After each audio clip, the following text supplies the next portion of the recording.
and welcome back to the channel. Once again, welcome back to the channel. I appreciate all the love you showed me on last week's video.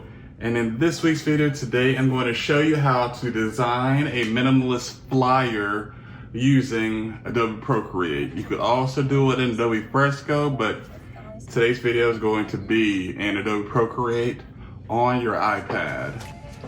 This is a super simple, fun project that is perfect for beginners or anyone who wants to create professional looking designs quickly.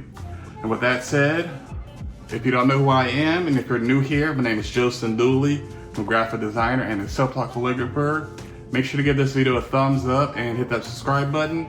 And let's go ahead and dive right in. All right, let's start by creating a new canvas for this flyer. What I'm going to use the standard size of 8.5 by 11 inches at 300 dpi. I already have a setting for that. Well, I believe I do.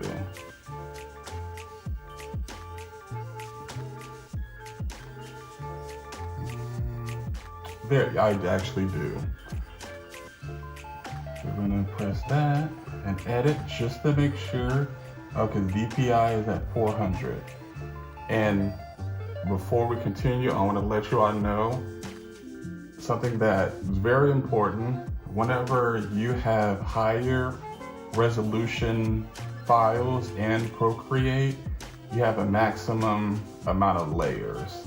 So for 400, it is 9 layers, but let's take it to 300.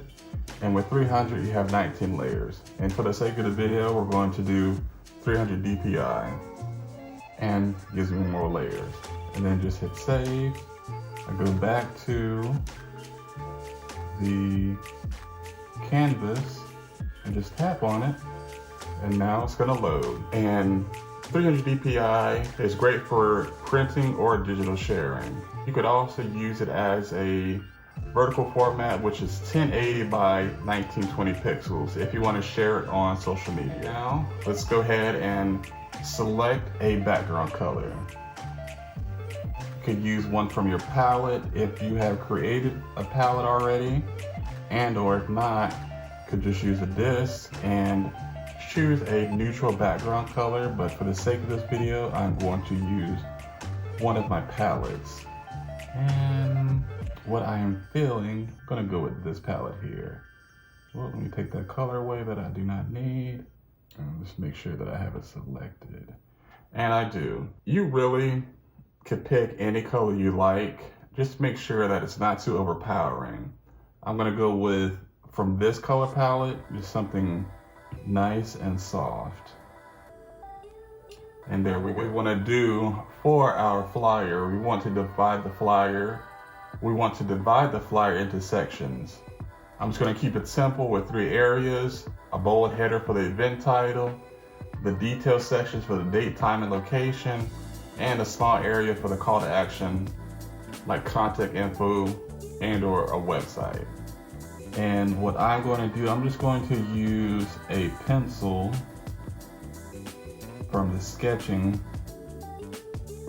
brush section and just sketch out where the guys are going to be.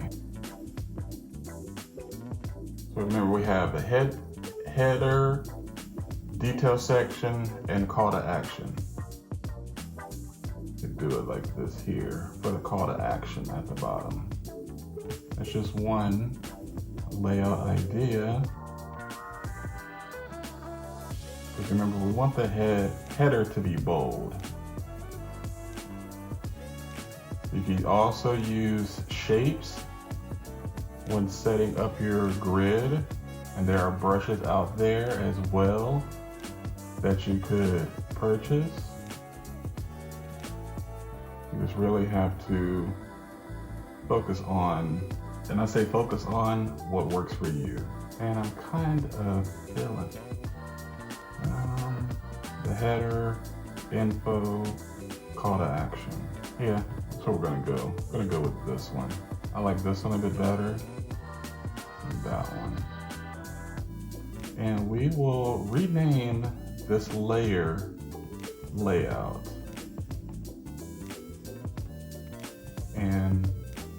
that will be easy to indicate on what that layer actually is, keeping everything nice and neat. Let's add the event title.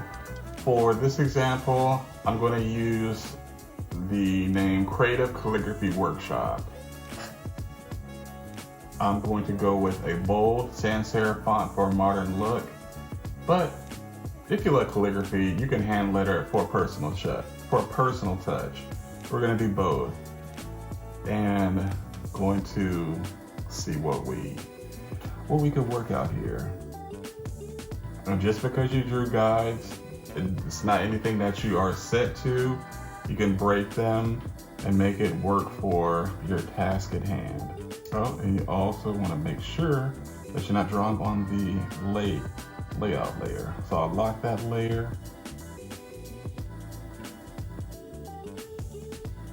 And we are just seeing what we could come up with.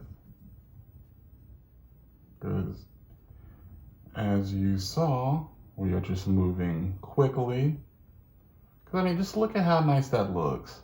Creative. How is that not creative? Just look at that attention grabbing. And then I'm gonna do it in more calligraphy.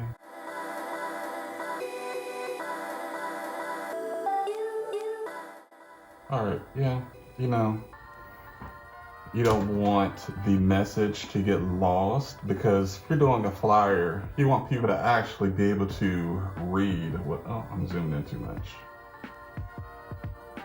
You want people to actually be able to read what it is that the event is for. So we don't want people to get too lost in having to figure out what it is. We want to make it as simple as possible. And let's just add some text. I'm gonna use the keyboard for this. And let's use Futura.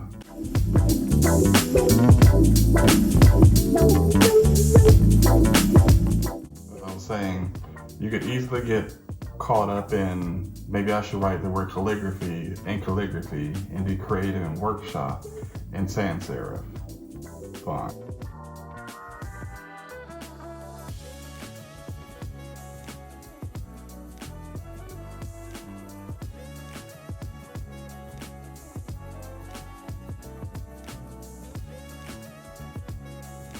Not too bad. We're gonna group that and do one more really quick, and we'll come right back.